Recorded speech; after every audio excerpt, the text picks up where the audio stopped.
और तुलसंगपुरा के पंच पटेल, मेरी समाज के सभी युवा साथी, साथ में आए गुड़गांव के सरपंच जी गिरिराज जी, केरला के सरपंच जी, मेरी माता बहनों, युवा साथियों, जय भीम। मुकेश जी प्रधान जी ने शॉर्ट में ही कहा, लेकिन नपी तुली बात कही। और मैं तो मुकेश जी ये कहना चाहूंगा कि हमारे शेड्यूल कास्ट के लोग तो बहुत कुछ बाबा साहब को मानने लग गए, लेकिन मैं तो इस क्षेत्र की मीणा समाज से भी कहूंगा कि मीणा समाज को भी SC ST OBC सबको ही मानना चाहिए बाबा साहब को। तो क्योंकि बाबा साहब ने जो संविधान में अधिकार दिए वो शेड्यूल कास्ट को ही नहीं दिए, उन्होंने भारत के सब नागरिक को अधिकार दिए थे। जनरल को भी दिए थे, मीणा को भी दिए थे, OBC को भी दिए थे, सबको दिए थे कि आपको इस तरह जीना, आपके अधिकार ये है, आपके अधिकार ये है, आपके अधिकार ये है।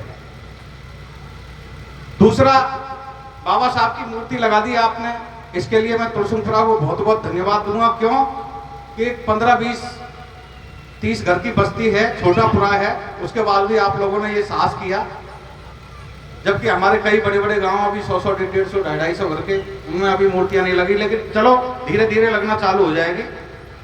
पर आप लोगों ने जो मूर्ति तो लगा दी है, इस मूर्ति की जो पालना है, इस मूर्ति की पालना है कि शिक्षा, संगठित रहना और संघर्ष करना, ये 3 चीज है बाबा साहब की मेन। तो अब ये तीनों चीजों पर आपको विचार करना है, और इससे हटके एक मेरी तरफ से और विचार करना है कि सामाजिक कुरीतियां हैं अपनी, उनको आप छोड़ो।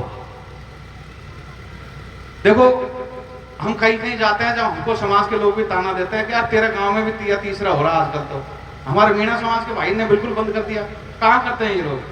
2 आदमी 4 आदमी जाते हैं फिरने के लिए और भोग गुलास देकर के 1 घंटा टिके आ जाते हैं। हमारे लोग जुगाड़ भर के, ट्रैक्टर भर के, जीपे भर के, बोलेरो भर भर के जाते हैं। इसमें थोड़ा सा आप सुधार करो। अभी आपके रत्नापुरा पे वो जीप पलटी पिछले साल, अगर जीप भर के नहीं जाते, ओवरलोड नहीं भरते तो क्यों मरते? वो 4 आदमी जाए थे फिर आते। जयराम जी क्यों खाना बनाते हो? दूसरी बात, नशा प्रवृत्ति का अपनी समाज में कुछ ज्यादा प्रकोप चल रहा है। हालांकि चल तो सभी समाज में रहा है, लेकिन वो कहते हैं ना बदनाम गरीब ही होता है। नशा प्रवृत्ति का जो काम है वो चल तो सब समाज में रहा है, और अपन से ज्यादा अन्य में चल रहा है। लेकिन उनका पर्दा इस तरह का जो महसूस नहीं कर सकते, और हमारा पर्दा ओपन है। तो जो आप नशा में, बुराइयों में जो पैसा खर्च कर रहे हो, उस पैसे को आप अपनी बेटी की पढ़ाई में, बेटे की पढ़ाई में, उनमें लगाओ, ताकि आपका नाम रोशन हो जाएगा। और मैं कह रहा हूं, दहेज प्रथा सब समाज में बढ़ गई। आप कह रहे हो कि मीणा मीणा में बढ़ रही है। अब तो मीणा की तरह आपने तोलवा लग गया कि छोरो मास्टर बन गयो कि 11 लाख, कि और ज्यादा ऊंचो बन गयो तो 25 लाख, और जब बन गयो IN JN तो 10 लाख तो हमने ट्रेनिंग में लगाया साहब, निःशुल्क का हो। तो इसको कम करने के लिए, दहेज को कम करने के लिए अपनी बेटियों को शिक्षा दिलाना ही मेन मकसद है। अगर आपने पढ़ा लिखा के बेटी को तैयार कर दी और बेटी भी कहीं जॉब लग गई, तो लड़का नौकरी वाला चला के घर आएगा कि आपकी बेटी से संबंध मैं कर लूंगा। ये पक्की मानो आप। मैंने उदाहरण दिया, हमारे गुरुजी, ये हमारे हनुमानपुर वाले रंजीत जी, ये पहले मेरे से कहते थे प्रधान साहब संबंध कराओ बेटियों का। मैं नहीं, बेटी पढ़ लिख के नौकरी लगेगी, जब बेटा आएंगे तो हमारे पास समर्थन करने के लिए। तो अब आज इनकी बेटी पढ़ा लिखा कर तैयार कर दी, टीचर है। अब हम जैसे इनसे जैक लगा रहे हैं कई लड़के कि वो आपकी ससुराल खावदा में और आप मारसावन से को मैं संबंध कर लूंगा। अरे अब तो तू कह रहा है, उससे पहले क्यों नहीं कह रहा है? नौकरी नहीं लगी जैसे पहले। तो मैं आप लोगों से निवेदन करूंगा, नौकरी लगे या नहीं लगे, बेटी को BA तो अवश्य कराओ। और BA कराने के लिए पैसे की व्यवस्था मैं बताऊं आपको। राजस्थान सरकार ने, अशोक गहलोत ने दवाई फ्री, लड़कियों की शिक्षा फ्री, MA BA तक की पढ़ा, कोई फीस नहीं लगेगी। अगर आपको हॉस्टल में भर्ती कराना है तो कोई आपको अनाज नहीं भेजना, कपड़ा नहीं भेजना, साबुन नहीं भेजना, सब व्यवस्था राजस्थान सरकार की ओर से है लड़कियों के लिए। आप फ्री में पढ़ाओ ना, दिक्कत कहां आ रही है? कंपटीशन की बात आ रही है तो मैं आपको आज एक खुला कर देता हूं। बैरवा महासभा ने, राजस्थान गवर्नमेंट ने जगतपुरा में 100 कमरे तैयार करवाए बैरवा हॉस्टल के नाम से। जो लड़के गरीब है और जो कमरा लेकर के नहीं रह सकता जयपुर में, वो इंटेलिजेंट है पढ़ने में और वो तैयारी करना चाहता है, तो मेरे से संपर्क करें। 100 कमरे हैं, ऐसे लड़कों को हम जयपुर में फ्री में रखेंगे उस हॉस्टल में। बहुत वीआईपी हॉस्टल है, खाने की व्यवस्था, रहने की व्यवस्था सब, लेकिन होना चाहिए योग्य बच्चा जो कुछ नाम कर सके। उन्हीं लोगों के लिए, गरीब लोगों के लिए, इंटेलिजेंट लोगों के लिए। बाकी समाज तो लंबी चौड़ी पड़ी है, भर जाएंगे हमारे बहुत। तो मेरा निवेदन है कि सबसे पहले शिक्षा पे जोर दो, बुराइयों को छोड़ो, कुरीतियों को छोड़ो, आपसी, मुकेश जी ने कही थी, आपसी लड़ाइयों को छोड़ो। अब डांट ये इसमें ज्यादा होती है लड़ाई, ये चौमासा में जब आते हैं ना, हम तो खेत बाड़ियां, ये और इन चीजों को छोड़ो, भाईचारा से रहो, भाई भाई की मदद करो। एक भाई अगर धनाढ़ हो गया, पढ़ लिख के नौकरी लग गया, तो नीचे वाले जो गरीब है उनके बच्चों को पढ़ाओ।